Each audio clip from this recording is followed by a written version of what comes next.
Donald Trump's re-election in 2024 has catalyzed an unprecedented cooling of relations between the United States and Germany. What led to the rift between these long-standing allies? Tensions spanning the economic sphere, security matters, and diplomatic channels have reached a boiling point, eliciting sharp criticism from German leaders and hinting at a potential departure from established transatlantic ties. German officials have voiced profound concerns over alleged U.S. interference in European politics, further fueling the already strained situation. Vice President J.D. Vance's speech at the Munich Security Conference, in which he criticized European governments and met with leaders of the far-right German party Alternative für Deutschland, AfD, was perceived as a blatant violation of sovereignty and interference in Germany's internal affairs. In response, German politicians have issued strong public statements reflecting growing discontent with U.S. policies. Friedrich Merz, a prominent leader of the Christian Democratic Union, CDU, and a likely future chancellor, has called for Germany to gradually pursue independence from the United States, citing the Trump administration's apparent disregard for European interests. Moreover, German companies are re-evaluating their presence in the U.S. due to the uncertain and unstable political climate, with some already relocating operations to Canada, further exacerbating the economic fallout from the deteriorating relationship. A stark example of this emerging trend is the recent announcement by German energy giant RWE, which has stunned many experts. Germany's largest electricity producer unexpectedly announced the suspension of its ambitious plans to develop American offshore wind power. During a conference call discussing the company's quarterly earnings, CEO Markus Kreber emphasized that RWE is taking a timeout from offshore wind development, closely monitoring the evolving environment. However, this prudence comes at a cost. Among the projects put on hold is a promising joint venture with British National Grid to build a 3-gigawatt wind farm in New York Bay. RWE's stake in this venture is a substantial 73%, with fixed assets valued at approximately 1.31 billion euros, equivalent to 1.49 billion US dollars. Beyond the significant financial investment, this project was intended to provide clean energy to over 1 million households on the East Coast, serving as a showcase for the company's North American aspirations. As Europe closely monitors energy supplies, German energy giant RWE is actively expanding its presence in the Canadian renewable energy sector, focusing on solar power. In Alberta, 2 photovoltaic plants operated by RWE are already operational. Prairie Sunlight 2 with a capacity of 25 megawatts and Prairie Sunlight 3, generating 22 megawatts. These facilities, built by RWE Electric, produce enough clean electricity to meet the needs of approximately 12,500 Canadian households. However, RWE is not the only German business showing interest in the Canadian market. In 2025, a number of German companies launched or expanded their projects in Canada, focusing on promising areas such as renewable energy, green hydrogen production, and the development of electric vehicle infrastructure. This trend reflects not only Germany's desire to share clean energy expertise internationally, but also Canada's growing role as a key partner in sustainable development. One of the most ambitious initiatives is Volkswagen's battery division, PowerCo's, plan to build a large battery cell factory in Ontario. This project is seen as a cornerstone of Volkswagen's strategy to expand electric vehicle production in North America and create a reliable battery supply chain. Construction of the plant is well underway, with production scheduled to begin in 2025, promising to be a significant milestone in the development of Canada's green economy. Ontario is preparing for an economic boost thanks to an ambitious project promising new jobs and investment in advanced manufacturing technologies. This move is designed to solidify Canada's status as a key player in the emerging North American electric vehicle market, opening up new horizons for economic development and technological leadership.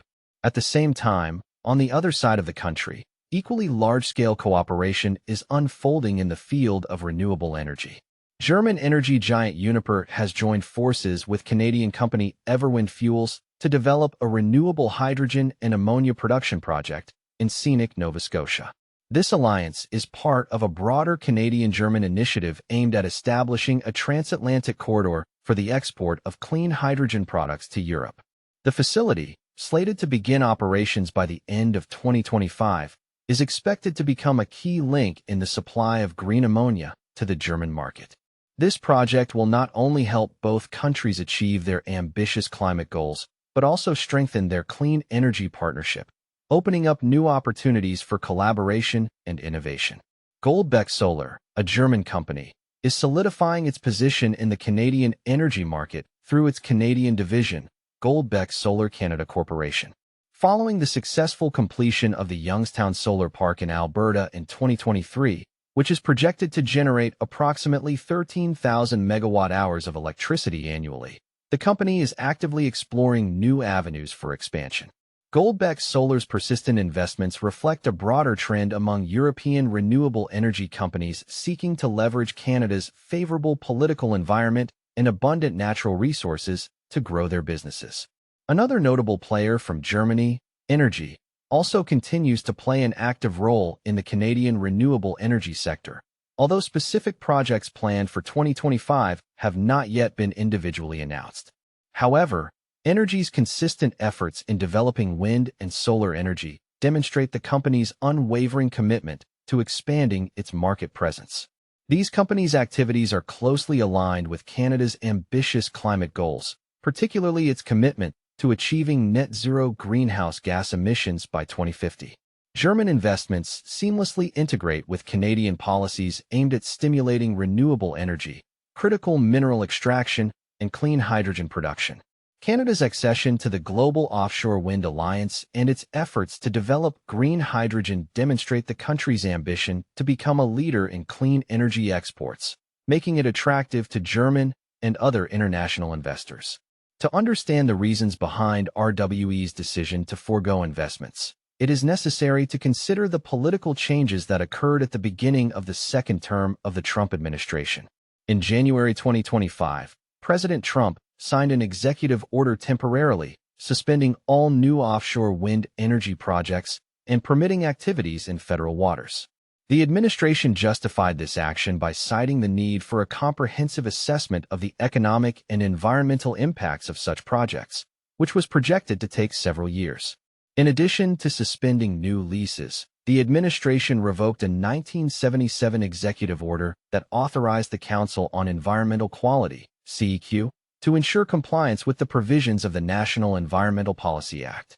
The weakening of federal oversight had a dual impact. It undermined environmental safeguards for major renewable energy projects while simultaneously accelerating the approval of fossil fuel initiatives. This double blow created a palpable regulatory uncertainty in the offshore wind energy sector. Developers, already burdened by complex licensing procedures, found themselves in an unpredictable and potentially unfavorable regulatory environment. For companies like RWE, the balance tipped toward risks outweighing potential benefits, leading to their calculated withdrawal from the market. RWE's decision did not occur in isolation. It reflected a broader trend in the offshore wind energy industry, where companies are reassessing their U.S. strategies. For example, Norwegian energy giant Equinor suspended its Empire Wind 1 project, an ambitious 2.1 gigawatts venture off the coast of New York, following a stop-work order issued by the U.S. Department of the Interior. Similar to RWE, Equinor cited regulatory uncertainty as a major deterrent. The project, once hailed as a cornerstone of New York's green future, now faces an uncertain prospect of delay.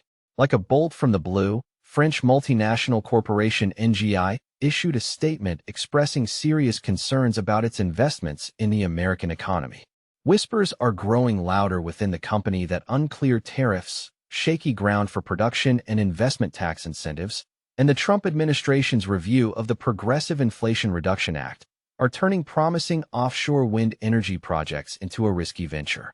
Insider sources reveal that many developers are holding their breath, postponing final investment decisions, awaiting stabilization of the political climate. Collectively, these alarm bells paint a picture far from rosy. The offshore wind energy industry, recently poised for rapid growth along the United States coastline, is now feeling the chilling breath of uncertainty. Major international players with invaluable experience and substantial capital are forced to revise their plans for American projects. This is happening precisely when achieving ambitious climate goals requires immediate action. To truly appreciate the role of renewable energy in the United States, one must view the situation in a broader context. There is no doubt that renewable energy sources have become an integral part of the country's energy system, demonstrating impressive growth in recent years. By 2024, renewables achieved a historic breakthrough, providing nearly a quarter of the nation's electricity and surpassing coal for the first time. This milestone marked a significant stage in the large-scale transformation of the American energy system, where clean energy, especially wind and solar, plays an increasingly important role. Wind and solar power plants reached a record high, producing 17% of the nation's electricity, with wind energy accounting for approximately 10 to 12%. This impressive growth was made possible by technological innovations and favorable state policies aimed at supporting the transition to cleaner energy sources. 2024 was a year of unprecedented expansion of clean energy capacity. 49 gigawatts of new capacity were commissioned, 33% higher than the previous record. Notably, 93% of all new generating capacity brought online this year came from clean energy sources. This includes over 33 gigawatts of utility-scale solar installations and over 11 gigawatts of new energy storage capacity, such as large battery systems. The contribution of innovative solutions to the energy sector has been invaluable in meeting growing demands, especially in rapidly developing industries, such as manufacturing and data centers, which increasingly seek reliable and environmentally friendly energy sources. However, the rise of renewable energy faced significant obstacles after Donald Trump's return to the presidency in January 2025. Almost immediately, his administration began issuing orders that significantly impacted the wind energy sector. One of the key policy moves was the indefinite suspension of new offshore wind farm lease permits on the outer continental shelf. This maneuver stalled numerous promising projects and created uncertainty regarding those already underway, as existing leases also underwent federal review. Another executive order froze federal funding for wind energy projects, leading to the suspension of grants and loans crucial for the industry's development. The consequences of these decisions were quite significant. For example, the Empire Wind Project, located off the coast of New York and intended to provide electricity to over 500,000 homes, was forced to suspend construction pending additional administrative reviews. These forced stoppages resulted in a series of adverse effects. Delays led to increased project costs, disrupted established supply chains, and severely undermined investor confidence. This turn of events threatens the future of offshore wind energy, which recently seemed to be a pillar of the American program to transition to renewable energy sources. Before continuing, it's worth addressing the audience. If the presented material was interesting and useful, expressing your appreciation will help expand the viewership. A simple like or a detailed comment with thoughts and feedback would be especially helpful. Despite the challenges encountered in wind energy, other sectors of renewable energy are demonstrating steady growth. For example, solar energy accounted for 66% of the new capacity added to the U.S. energy system in 2024. The rapid advancement of energy storage technologies also plays a crucial role, enhancing the resilience of the energy system to disruptions in renewable sources and providing backup power during peak demand periods. However, a broader shift in federal policy, with its return to prioritizing fossil fuel development and easing environmental regulations, casts doubt on the prospects for sustainable growth in the renewable energy sector. In particular, the freezing of offshore wind energy projects could thwart the achievement of national and regional clean energy transition goals, negatively impact job creation, and slow progress toward an environmentally sustainable and reliable energy system. While certain segments of the renewable energy industry continue to develop, the uncertainty created by the volatility of federal policy threatens to halt progress at a time when global trends are increasingly leaning toward clean energy solutions. The negative consequences of these suspensions extend far beyond the affected companies. The development of offshore wind energy has become a key element of many state-level economic recovery strategies. especially in the northeastern and mid-Atlantic regions of the country. Offshore wind energy was initially seen as an engine of economic growth and environmental sustainability. The Empire Wind 1 project, for example, promised to provide electricity to 500,000 homes and create more than 1,000 jobs in construction, engineering, and operation. At the same time, RWE's offshore wind farm project offered hope for employment and revitalization of regions affected by deindustrialization. Many states have enshrined the development of offshore wind energy in their climate goals. New York, for example, has set an ambitious goal of achieving 9,000 megawatts of offshore wind power by 2035. Similar plans have been adopted in New Jersey, Massachusetts, and Virginia. However, the sudden stagnation in this industry threatens the achievement of these goals and, consequently, U.S. efforts to combat climate change. The environmental consequences are also very serious. Offshore wind energy represents a clean and scalable alternative to fossil fuels. Delays in the development of this industry mean a continued dependence on energy-intensive sources, while scientists warn of the need to drastically reduce emissions to prevent catastrophic warming. Such setbacks have global implications, slowing the transition to sustainable energy worldwide. Predictably, RWE's decision and the overall slowdown in offshore wind energy have provoked a strong political reaction. Advocates for renewable energy, including many Democratic governors and mayors, are urging the federal government to reconsider its policies. In particular, New York City Mayor Eric Adams has publicly called on the Trump administration to lift the moratorium on offshore wind farm lease agreements, emphasizing the economic and environmental risks. At the federal level, Democratic lawmakers have introduced a bill aimed at protecting and accelerating the development of offshore wind energy. The proposed Offshore Wind Freedom Act aims to counter the decrees by mandating the continuation of lease sales and streamlining the permitting process. However, given the current composition of Congress, the bill faces an uphill battle.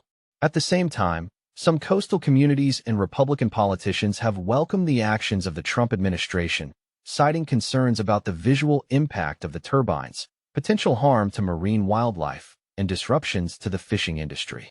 Thus, the discussion of offshore wind energy reflects the broader partisan divisions regarding climate policy and environmental regulation in the United States. The decision by energy giant RWE to put its offshore wind energy projects off the coast of the United States on hold highlights the tectonic shifts taking place in the global map of investments in green energy. This move is like a wake-up call, signaling growing concern among European companies about the unpredictability of the American market, especially in light of the possible return of the Donald Trump administration. Against this backdrop, Europe and some regions of Asia are increasingly strengthening their positions as oases of stability and attractiveness for the development of offshore wind energy. The European Union is demonstrating unwavering political will to support the green transition, setting ambitious goals, and creating a predictable regulatory environment. Countries such as the UK, Germany, and Denmark have introduced ambitious plans to expand offshore wind farms, backed by consistent government support and clear policy guidelines. China, on the other hand, has made a real leap, becoming the world's largest player in the offshore wind energy market. In 2024 alone, China commissioned approximately 80 gigawatts of new wind power capacity, far surpassing all other countries. This impressive expansion is part of China's grand strategy to gain leadership in renewable energy technologies and reduce dependence on fossil fuels. The stark contrast in political courses and investment climates between the United States and other key regions of the world highlights the crucial role of government support and clear regulatory frameworks in promoting renewable energy projects. While the United States appears to be experiencing a period of restraint, driven by political fluctuations and regulatory hurdles, Europe and Asia are vigorously seizing the opportunity to take leading positions in the development of offshore wind power. They are reaping the rewards not only in the form of economic benefits, but also strengthening technological leadership in the global transition to clean energy. The prospects for the development of offshore wind energy in the United States by 2025 are shrouded in increasing uncertainty. This is due to recent changes in federal policy, economic challenges, and global investment trends. In January 2025, President Donald Trump issued an executive order suspending the issuance of new permits and leases for offshore wind farms on federal lands and in coastal waters. Both environmental considerations and economic feasibility were cited as justifications. Winds of change have blown over the American offshore wind energy industry, bringing with them not only energy, but also a storm of uncertainty. More than 9/10 of the planned projects, with a total capacity exceeding 60 gigawatts, are now struggling in a zone of delays or risk being scrapped altogether. Industry giants such as Ørsted and Shell are forced to recognize massive financial losses on their American offshore wind initiatives, which serves as an unmistakable indicator of the growing risks and instability in this sector. According to the National Renewable Energy Laboratory, by the end of 2023, the U.S. offshore wind energy pipeline had grown by an impressive 53%, reaching a potential generating capacity of 80.5 gigawatts, enough to power approximately 28 million American homes. However, recent political decisions have cast a shadow of doubt on the prospects for implementing these ambitious plans. Some projects that have already received the green light, such as Revolution Wind and Coastal Virginia Offshore Wind, are continuing to move forward, but they are not immune to scrutiny and possible revisions. Economic factors add fuel to the fire. Financial analysis shows that electricity generated by projects such as Empire Wind 1 could cost consumers 2.5 times the market price. This raises serious concerns about the affordability and economic viability of offshore wind energy in the current environment. While the industry in the United States is experiencing a period of turbulence, the development of offshore wind energy in other parts of the world continues to gain momentum, demonstrating that the winds of change can blow in different directions. Europe is confidently building up its muscles in the field of offshore wind energy, backing its ambitions with strong political will and generous investments. On the other side of the world, China has made a dizzying leap, becoming the undisputed leader in this sector. In recent years, China has commissioned more new offshore wind capacity than all other countries combined. What awaits offshore wind energy in the United States? Its future, no matter how you look at it, is closely linked to the political winds blowing in Washington. The outcome of the 2026 midterm elections and the 2028 presidential race will be decisive. A change of power in the White House could breathe new life into federal support for offshore wind energy. Maintaining Republican control, on the other hand, could only strengthen the existing barriers. In search of workarounds, some companies are turning their eyes to coastal projects located in waters controlled by the states. Others are betting on innovative floating offshore wind power plants, hoping to bypass federal restrictions and mitigate local opposition. However, without a clear and consistent federal policy, the United States risks falling hopelessly behind in the global race for clean energy. And then the triumphal march of offshore wind energy will pass by the American shores. To restore investor confidence, it is not enough to simply lift the existing moratoriums. Long-term incentives, streamlined permitting processes, and fair, predictable enforcement of environmental regulations are essential. Otherwise, the economic benefits and technological leadership associated with a robust offshore wind industry may go to other regions that offer a more stable and favorable investment environment. Do you share this view? The authors encourage you to share your thoughts in the comments, pointing out any potential inaccuracies or omissions in the analysis. This video is now concluding. The authors thank viewers for their time and invite them to support the channel with a like and subscription to stay up to date on new content. Your support is greatly appreciated. This issue is of great importance to us. Another video from our channel that may interest you will now appear.